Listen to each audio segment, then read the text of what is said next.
Je vais vous présenter mes lectures tout au long de la semaine. Aujourd'hui, on est lundi 18 novembre et j'ai 3 lectures en cours, 2 lectures papier et une lecture audio. Je commence par la lecture audio. Je suis actuellement dans le tome 5 de Détective du Yorkshire de Julia Chapman. C'est une série que j'aime vraiment beaucoup écouter en audio. Je trouve qu'elle est très très qualitative. La lectrice, fait vraiment des voix différentes, arrive à donner vie à chaque personnage. Et donc c'est hyper agréable à écouter en audio. J'avais lu les 2 premiers en papier, mais finalement maintenant je pense que je vais continuer, surtout qu'ils existent quasiment tous sur Nextory. Je fais cette lecture comme d'habitude en lecture commune avec Sybille du compte Sunset Avenue. Par contre, elle, ça fait longtemps qu'elle l'a terminée, elle l'a déjà chroniqué sur Instagram, donc vous pourrez aller voir son avis qui est très très positif. De mon côté, j'en suis qu'à 63%, mais je suis aussi hyper happée par ma lecture. Je trouve que c'est vraiment une enquête passionnante. Et pourtant, on est alors sur une mort suspecte et surtout des vols de moutons. Donc à première vue, c'est pas ce qui me passionne, mais j'arrive à être hyper intéressée parce que vraiment l'autrice nous immerge dans la vie de ces fermiers, dans leurs problématiques, dans ce qui compte pour eux. Et c'est vraiment hyper intéressant à suivre. On sent qu'elle s'y connaît, on sent qu'elle décrit hyper bien sa région, qu'elle l'aime.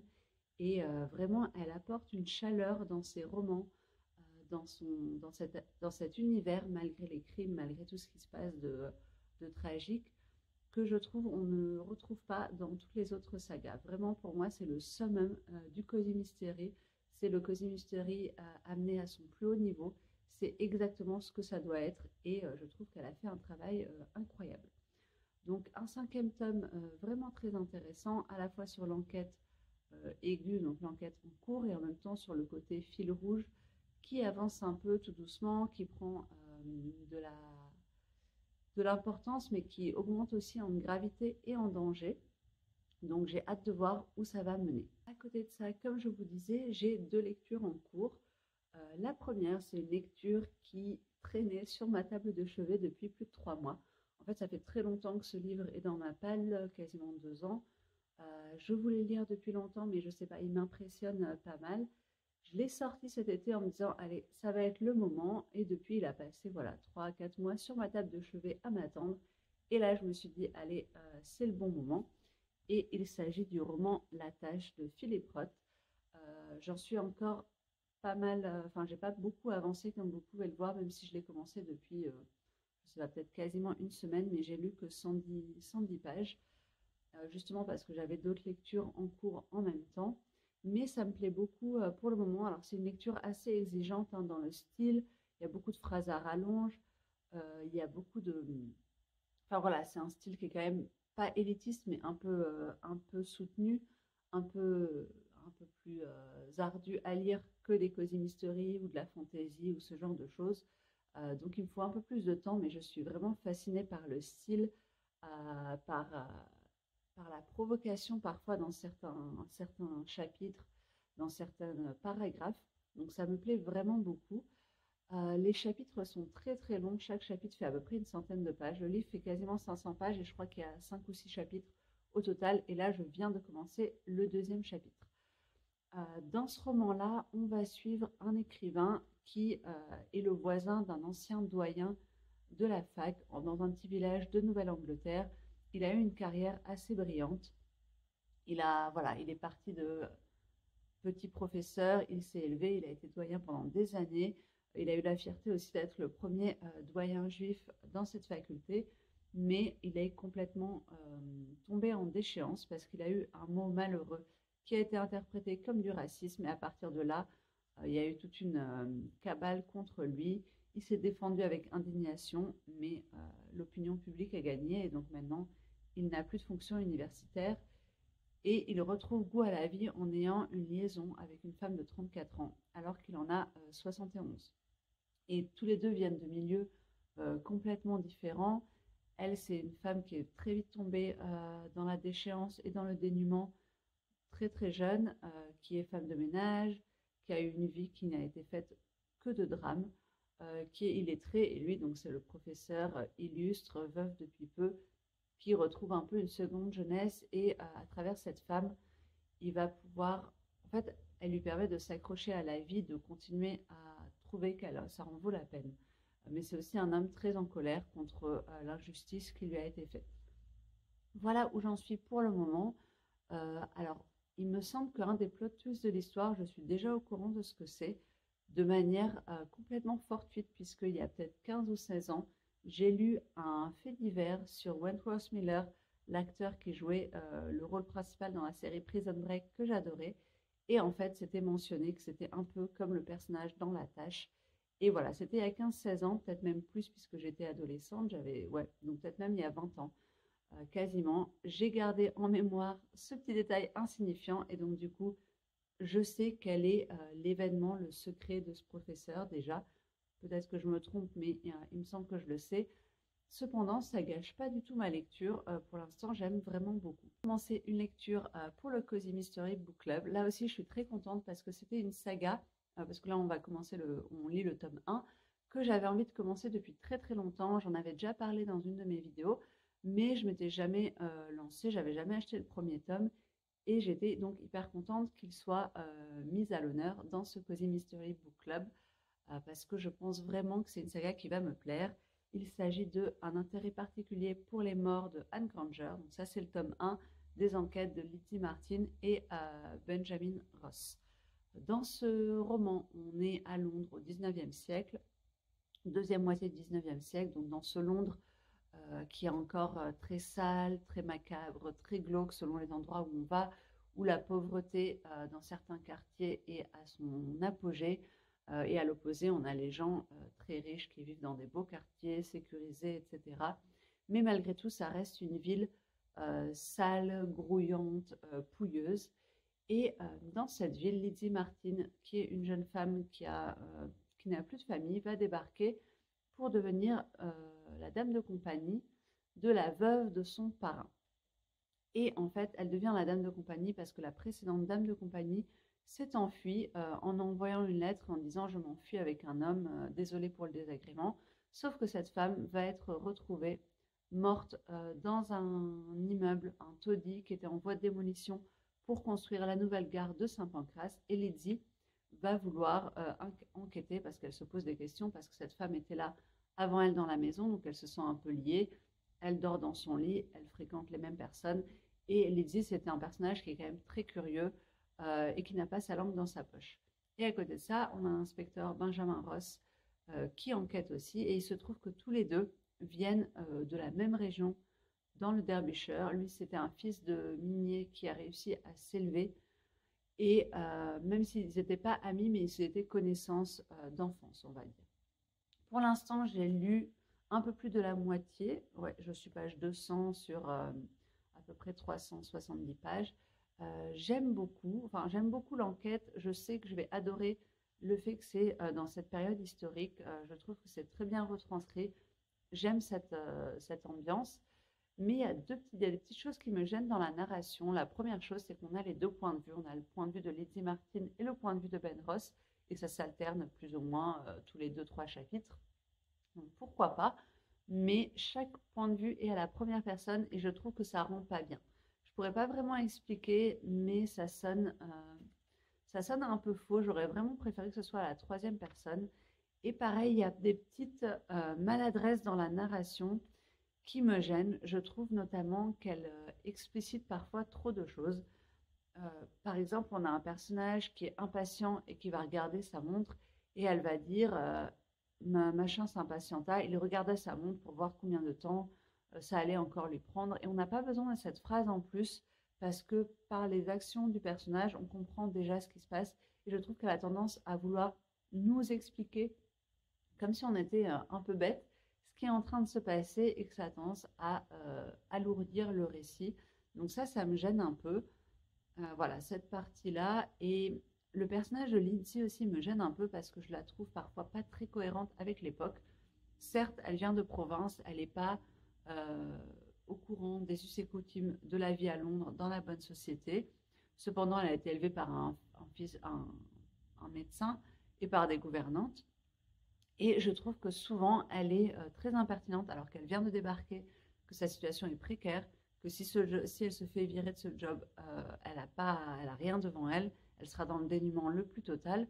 Donc, on s'attend un peu à ce avant qu'elle se mette à professer son opinion à tort à travers, qu'elle apprenne à se faire apprécier, à être indispensable, et ensuite elle pourra élever un peu la voix. Mais là, je la trouve vraiment très catégorique, et j'ai l'impression que ça colle pas complètement à ce que devaient être les femmes à l'époque. Donc voilà, ça ce sont les deux petites choses qui me gênent, mais dans l'ensemble, je passe quand même un très très bon moment. Niveau donc planning de lecture cette semaine, mon objectif c'est de finir celui-ci, soit aujourd'hui, non, je pense que ça va être un peu difficile, mais demain, de finir les détectives du Yorkshire dans la semaine également, et la tâche d'essayer de l'avancer un maximum, en sachant que je veux absolument finir celui-là demain parce que j'ai un autre roman que je dois lire absolument cette semaine, mais je vous expliquerai quand je le commencerai pourquoi.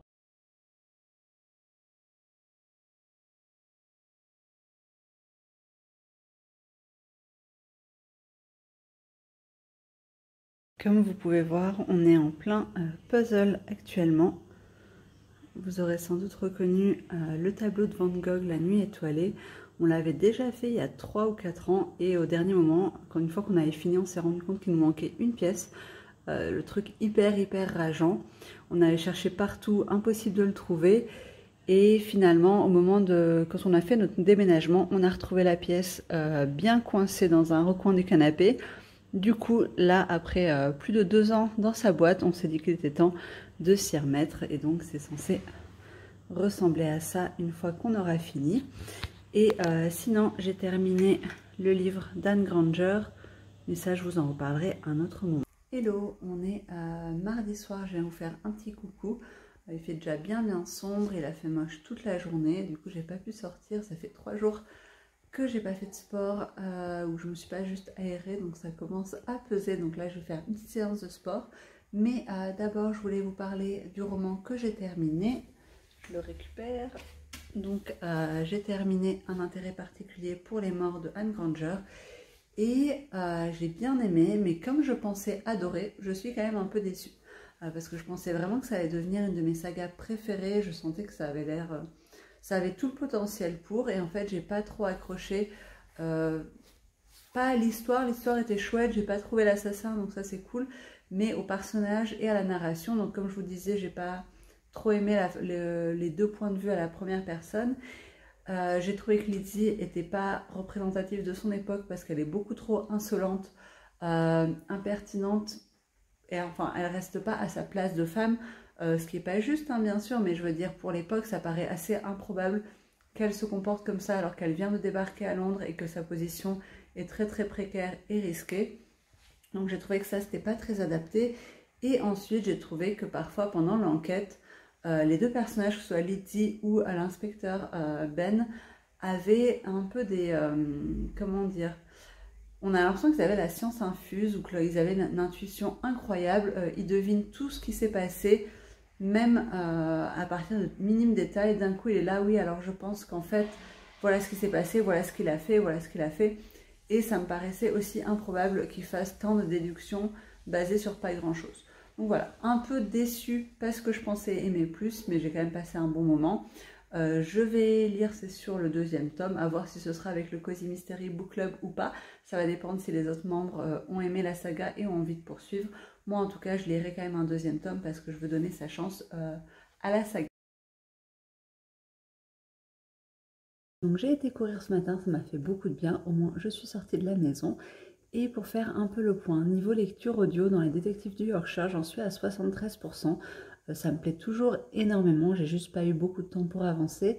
Ce que j'aime, c'est que là, il y a eu un rebondissement qu'on craignait depuis à peu près le début du roman, et que j'ai beaucoup aimé parce qu'elle aurait pu faire en sorte que ça se passe bien, mais elle ne fait pas de complaisance avec ses personnages, et je trouve qu'elle va dans la bonne direction, dans la direction qui est réaliste, puisqu'on est dans une affaire finalement assez sombre, l'affaire un peu fil rouge de la saga.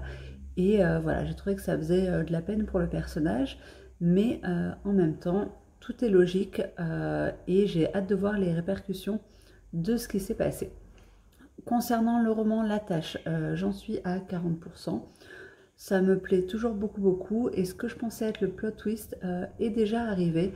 Donc en fait peut-être que c'était pas si important que ça et que j'ai pas été non plus spoilée. Peut-être que tout le monde sait exactement quel est le secret qui est révélé. En tout cas ça me plaît beaucoup, j'aime l'écriture, j'aime la description du personnage principal avec ses failles, avec ses rêves, avec ses envies de liberté. Je trouve qu'il prend pas toujours les bonnes décisions. Mais en tout cas, je trouve que c'est un roman très percutant, très bien écrit. Je comprends tout à fait le succès qu'il a eu dans le monde et je suis très contente de le lire. Enfin, j'ai commencé une nouvelle lecture puisque, comme je vous disais, il fallait absolument que je finisse au moins un roman pour commencer une nouvelle lecture que je dois lire cette semaine parce que dimanche, je vais normalement à un book club. Ça s'appelle le Book Club for Cool Mamas et en fait, c'est un groupe WhatsApp puisque quand vous devenez maman au Luxembourg, il y a moyen de rejoindre des groupes WhatsApp, soit des groupes locaux, soit en fonction de vos passions, soit en fonction de votre date de terme, etc. Et j'en ai rejoint, mais j'ai jamais eu l'occasion de rencontrer les gens encore. Et évidemment, j'ai rejoint le book club. J'ai pas pu aller à la première rencontre et du coup, j'avais pas acheté le roman. Mais là, je savais que je serais dispo en novembre. Du coup, j'ai acheté le roman. Même si, je dois dire, je le voyais partout depuis très longtemps, parce que ça a été un gros succès outre-Atlantique, mais je sentais venir le cliché, le truc mal écrit, hyper pauvre au niveau style, qui est complètement fait, qui est complètement du fan service, fait pour les amoureux de l'automne, où on essaie de caser toutes les références qu'on peut, le fermier avec une barbe, la chemise à carreaux, les citrouilles, le pumpkin spice latte, etc. Donc je partais avec énormément de préjugés et ce roman c'est The Pumpkin Spice Café de Laurie Gilmore. Dans ce roman on va suivre, plot hyper classique, une jeune fille qui a hérité du Pumpkin Spice Café de sa tante et qui va venir parce qu'elle veut un nouveau départ. Elle travaille pour une grande compagnie à Boston mais elle a envie d'une nouvelle vie.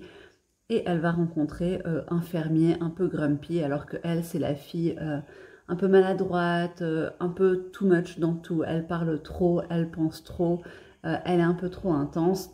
Et lui, c'est le mec renfermé, un peu sombre, qui ne s'ouvre pas facilement. Donc voilà, vous voyez qu'on a vraiment absolument tous les clichés du monde. Tout a été mis sur la couverture pour donner envie d'acheter et pour qu'on passe sur le fait que c'est vraiment très pauvre au niveau écriture. Je le lis en VO. Il va sortir en e-book chez HarperCollins bientôt et je crois qu'il sortira en papier l'année prochaine. Voilà, je pense que si on a envie d'une lecture très légère, façon téléfilm de Noël, mais téléfilm automnal, c'est parfait. Peut-être que finalement je vais beaucoup aimer parce que clairement ça va être de l'anglais facile à lire. Dernièrement j'ai lu beaucoup de fantaisie en anglais, c'était pas facile toujours, je traînais beaucoup. Celui-là je pense que je vais pas le traîner même s'il fait 370 pages.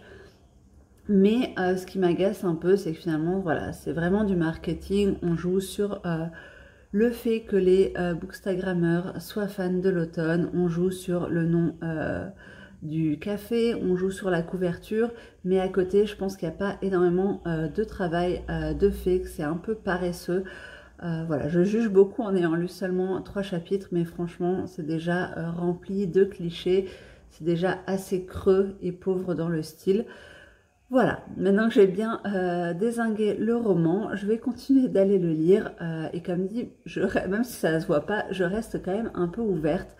Si je passe un bon moment, comme si j'avais regardé un téléfilm, qu'il y a des petites scènes un peu mignonnes, que voilà, ça me fait un peu rêver vite fait, je serai très... Encore une journée qu'on va passer au chaud, puisqu'il a neigé dans la nuit et que les températures, c'est 0 ressenti -6. Donc pas très envie de sortir un bébé avec cette température et clairement je vais pas aller courir. Donc ce sera une journée slow à la maison, au coin du feu, avec du thé, des câlins et de la lecture. On est samedi matin et vous pouvez voir à ma tête que j'ai été courir. Bon, ça fait du bien de se défouler puisque comme dans beaucoup d'autres endroits il a neigé chez nous. Je viens vous faire un petit update. Donc au niveau du roman La Tâche, j'ai pas mal avancé, j'ai lu 3 chapitres sur 5 au total, donc j'en suis à un peu plus de la moitié, il me reste moins de 200 pages je crois, ou 200 pages à peu près à lire, et j'aime toujours énormément. Au niveau des détectives du Yorkshire, je suis à genre 95%, Il me reste seulement 40 minutes d'écoute, donc en roman, ça se trouve, c'est 20 pages, quelque chose comme ça. J'ai trop hâte de voir la fin. Je suis déjà arrivée au dénouement qui m'a pas mal surpris. Alors pas sur tous les plans parce qu'il y avait une fausse piste qui était assez évidente, mais elle m'a fait tomber complètement dans le panneau pour un autre personnage et de manière générale, comme le disait Sibylle du conte Sunset Avenue, puisqu'on a fait la LC ensemble mais elle l'a fini bien avant, euh, c'est un roman qui est beaucoup plus sombre, enfin qui prend un tournant beaucoup plus sombre. Les histoires, c'est pas des petites histoires de meurtre gnangnan, je vais dire, avec un motif un peu bateau. C'est vraiment, on est sur des plus grosses machinations, sur des choses beaucoup plus sombres. J'ai beaucoup aimé ce tournant. Je vous recommande d'ailleurs d'aller voir la dernière vidéo de Sibylle, puisque je pense qu'elle en parle dedans. Moi, je ne l'ai pas encore regardé, puisqu'il me reste encore un peu de lecture à faire.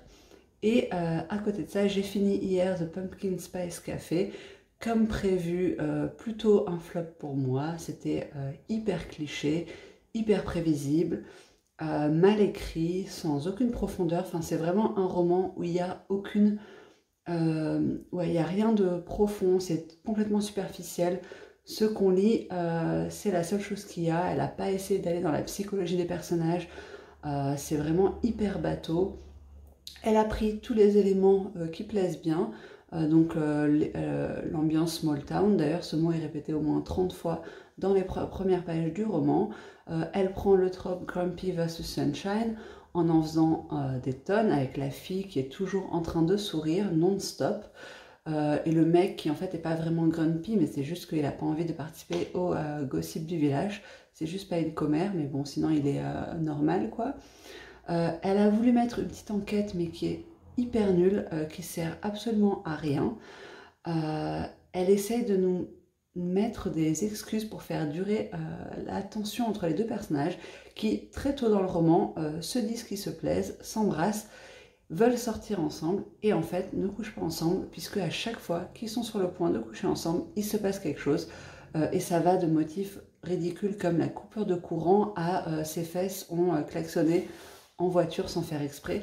Enfin vraiment voilà, c'était complètement ridicule. Les personnages en plus s'inventent des problèmes, ils veulent être ensemble, mais il faut bien trouver de quoi se compliquer la vie quand elle est simple. Ah non, mais peut-être que non, mais peut-être que si, mais peut-être que non, mais en fait j'ai envie d'être avec elle, mais en fait j'ai envie d'être avec lui, mais finalement non. Elle nous crée une crise des 80% sur le même thème, donc en se basant sur des aspects complètement inutiles, histoire de rallonger son roman de 20 pages de suite et de nous faire une petite scène de grande déclaration soi-disant romantique, mais bon voilà. Tout le roman, de manière générale, je l'ai trouvé assez pathétique, assez cliché, creux, plat, sans... Voilà. C'était digne d'un téléfilm, mais un téléfilm, ça me prend seulement 1h30 à regarder, et j'aime beaucoup ça, et je m'attends à ça en y allant. Quand je lis une romance, même si ça va être une romance un peu cliché, j'attends qu'il y ait des sujets quand même un peu plus profonds, ou qu'il y ait une certaine recherche dans l'écriture, ou dans les personnages qui soient faits. Voilà, j'ai hâte d'en discuter demain au book club, je vous raconterai ça. C'est la première fois que j'y vais, donc je ne sais pas trop si je peux me permettre d'être aussi cash dans ma critique, parce que si jamais il y a d'autres femmes qui ont adoré, j'ai pas envie de mettre tout le monde à dos en étant en mode... Enfin, j'ai pas envie qu'on croie que je pense que si on a aimé ce livre, c'est qu'on est complètement stupide ou pas digne d'être un lecteur ou quoi que ce soit. Chacun ses lectures. Je peux tout à fait comprendre que ça plaît si on aime quelque chose de léger, mais alors vraiment très léger. Je m'apprête enfin à faire le montage du vlog. J'ose même pas vous dire quel jour on est par rapport à quand s'est passé le vlog, mais en tout cas il y a plusieurs semaines qui se sont écoulées depuis et je me suis rendu compte que j'avais jamais fait vraiment de clôture. Donc c'était pour dire que j'ai été au book club et c'était très sympa. Ce qui m'a fait plaisir, c'est qu'on a toutes globalement trouvé que le roman The Pumpkin Spice Café était nul. Donc je me suis dit, ok, en tout cas on est d'accord sur ça. Je pense que si elles avaient toutes adoré et trouvé ça génial, je suis pas sûre que je serais retournée au book club. Mais là en tout cas ça m'a donné envie d'y retourner. Donc c'était très chouette d'en discuter. Et voilà, j'espère que ce vlog en tout cas vous aura plu, que vous avez pioché des idées de lecture. Et on se retrouve très vite pour une nouvelle vidéo. Salut!